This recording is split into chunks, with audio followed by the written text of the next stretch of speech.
Vasanth TV ரசிகர்களுக்கு வணக்கம். இது சினிபூத். இன்னைக்கும் சினிமா நடக்கக்கூடிய பல விஷயங்களை தான் பார்க்க போகிறோம். அனிருத் அப்படின்னு சொன்னோன்னே நம்ம எல்லாருக்கும் என்ன ஞாபகம் வரும்? எஸ், அவருடைய இசையில் வந்த எல்லா பாட்டுமே டாப் டக்கர் ஹிட்டு. பாலிவுட்டுக்கு போய் கலக்கிட்டு இருக்காரு. இப்போ அவருக்கான ஸ்கெட்யூலே கிடைக்கிறது இல்லை. அந்தளவுக்கு ரொம்ப பிஸியான ஒரு ஆளாக இப்போ வளம் வந்துட்டு இருக்காரு இல்லையா? இதே டைமில் இசை கச்சேரியும் கண்டிப்பாக பண்ணி ஆகணும். ஏன்னா ஒரு மியூசிக் டைரக்டராக இருக்காங்க அப்படின்னா படத்தை மட்டுமே இசை அமைச்சிட்டு இருந்தாங்கன்னா எப்படி அந்த இசை கச்சேரி மியூசிக் கான்செப்ட்லாம் பண்ணாதானே இந்த ராக் ஸ்டார் அப்படின்ற பேர்லாம் அதனால தானே இப்போ கிடச்சிது அப்படின்ற மாதிரி அதுலேயும் அதிகமாக ஃபோக்கஸ் பண்ணுறாங்க. இந்த மாதிரி சிங்கப்பூர், மலேசியா, லண்டனு, துபாய் இங்கெல்லாம் போய் நம்ம அனிருத்தில் நிறைய மியூசிக் கான்சர்ட் பண்ணியிருக்காங்க. ஆனால் ஃபார் த ஃபர்ஸ்ட் டைம் அமெரிக்காவில் போய் மியூசிக் கான்சர்ட் பண்ண போகிறாங்க. அதுவும் 4 மைதானங்களில் 4 கிரவுண்ட்ஸில் பார்த்தோம்னா தனித்தனியாக பிரித்து இவருக்கான மியூசிக் கான்சர்ட்டை பண்ண போகிறாங்க அப்படின்ற மாதிரி சொன்னாங்க. அந்த ஒரு விஷயத்துக்காக தான் இப்போது அமெரிக்காவுக்கு போயிருக்காரு நம்மளுடைய அனிருத்.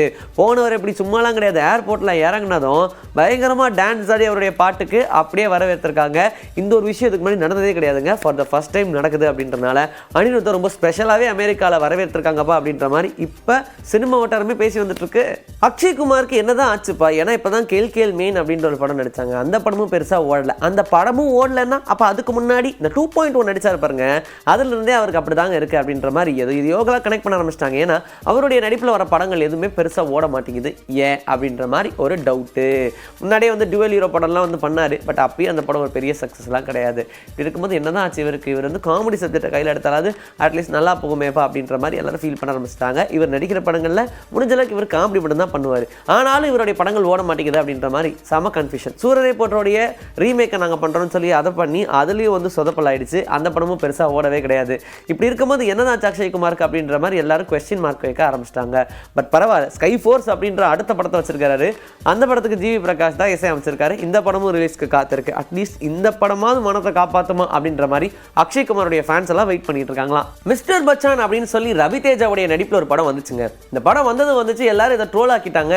பொதுவாகவே தெலுங்கு சினிமா என்னன்னு சொல்லுவாங்க, எல்லாருமே வந்து ட்ரோல் கண்டென்ட்டாகவே யூஸ் பண்ணுறாங்க. என்னன்னா ஆக்ஷன் அப்படின்னா அப்படியே நடந்து வருவாங்க, அதுக்கு ஒரு 15 க்ளோஸ்அப் 18 ஸ்லோ மோஷன் இப்படிலாம் வைப்பாங்க. அதே மாதிரி என்னங்க இந்த படத்தை ரொம்ப அட்வான்ஸ்டாக பண்ணி வச்சிருக்கீங்க அப்படின்ற மாதிரி இந்த படம் ஃபுல்லாக பார்த்தோம்னா ஒரு 300 க்ளோஸ்அப் 178 ஸ்லோ மோஷன் இதெல்லாம் சேர்த்தாங்க அப்படின்னா இந்த மிஸ்டர் பச்சான் படம் அப்படின்ற மாதிரி செம ட்ரோல் மெட்டீரியல் ஆயிடுச்சு இந்த படம். ஆனால் இந்த படத்தை அப்படி எடுக்கணும்னு அவங்க முடிவு பண்ணல.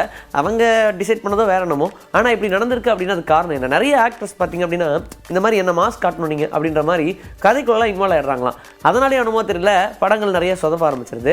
ஆனால் இந்த படம் அப்படி நினச்சி நான் சொல்ல வரல, ரசிகர்கள் அப்படி தான் ஃபீல் பண்ணுறாங்க. ஆல்ரெடி நம்மளை போட்டு செஞ்சுக்கிட்டு இருக்காங்களே ரவி தேஜா சாரும், அந்த டைமில் நீங்கள் இப்படி பே பண்ணலாமா அப்படின்ற மாதிரி அவங்க ஃபேன்ஸே அவருடைய அஃபிஷியல் இன்ஸ்டாகிராம்லாம் கமெண்ட் போட ஆரம்பிச்சிட்டாங்கன்னா பார்த்துக்கங்களேன். கோட் திரைப்படத்தில் நம்ம முன்னாடியே பார்த்த மாதிரி டிஏஜிங் அப்படின்ற ஒரு விஷயத்தை ஏஐ மூலியமாக பயன்படுத்தியிருக்காங்க விஜய் அவர்களுடைய வயசை கம்மி பண்ணுறதுக்கு. அதனால் இதுவும் ட்ரோல் மெட்டீரியல் ஆச்சு தான். பட் என்ன பண்ண முடியும், படத்துக்கு தேவை அப்படின்னா பண்ணி தானே ஆகணும். அதே மாதிரி விஜயகாந்த் அவர்களை ஏஐ தொழில்நுட்பம் மூலியமாக கொண்டு வரப்போகிறோம் அப்படின்னு இந்த படத்தில் சொல்லியிருந்தாங்களே, அது ரொம்ப அற்புதமாகவே அந்த காட்சிகள்லாம் அமைஞ்சிருக்கு அப்படின்றதுக்காக தளபதி விஜய் அவர்களும் வெங்கட் பிரபு அவர்களும் நேராகவே விஜயகாந்த் அவர்களுடைய வீட்டுக்கு போய் அவங்க ஃபேமிலியை சந்தித்து நன்றிகளை சொல்லியிருக்காங்களாம். அந்த ஒரு ஃபோட்டோ பார்த்தீங்கன்னா இப்போ இணையத்தில் வைரல் ஆகிட்டு இருக்கு. இதுலேருந்து நமக்கு என்ன தெரியுது? கண்டிப்பாக கோட் திரைப்படத்தில் விஜயகாந்த் அவர்கள் ஒரு முக்கியமான கதாபாத்திரத்தில் வச்சிருக்காங்க அப்படின்றது மட்டும் தெளிவாக தெரியுது. மல்லிடி வசிஷ்டாவுடைய இயக்கத்தில் சிரஞ்சீவியோடைய நடிப்பில் இப்போ ஒரு படம் உருவாகிட்டு இருக்கு. இந்த படத்தில் இவங்களுக்கு ஜோடியாக த்ரிஷா நடிச்சுக்கிட்டு இருக்காங்க. ஆனாலும் பார்த்தோம் அப்படின்னா இந்த படத்தில் நடிக்கிறதுக்காக ஸ்ரீலா கிட்ட கேட்கும் போது அவங்க முடியவே முடியாதுங்க, நான் வரமாட்டேன் அப்படின்னு சொல்லிட்டதா இணையத்தில் நிறைய விஷயங்கள் வைரல் ஆச்சு. ஆனால் நீங்கள் இன்டெப்த்தாக இறங்கி பார்த்தது தான் உங்களுக்கு தெரிஞ்சிருக்கும். ஆல்ரெடி த்ரிஷாவை கதாநாயகியாக போட்டு இந்த திரைப்படம் எடுத்துட்டு இருக்காங்க. இருந்தாலும் ஸ்ரீலா எது கேட்டிருக்காங்க அப்படின்னா அந்த ஊ சொல்றியா மாமா பாட்டு மாதிரி இந்த படத்தில் நீங்கள் ஒரு பாடலுக்கு ஆடணும் அப்படின்ற மாதிரி இவங்க கிட்ட கேட்டிருக்காங்களாம். ஆனால் ஸ்ரீலா இப்போ தான் கொஞ்சம் கொஞ்சமாக வளர்ந்துக்கிட்டு இருக்காங்க. ரொம்ப யங்கான நடிகையும் கூட.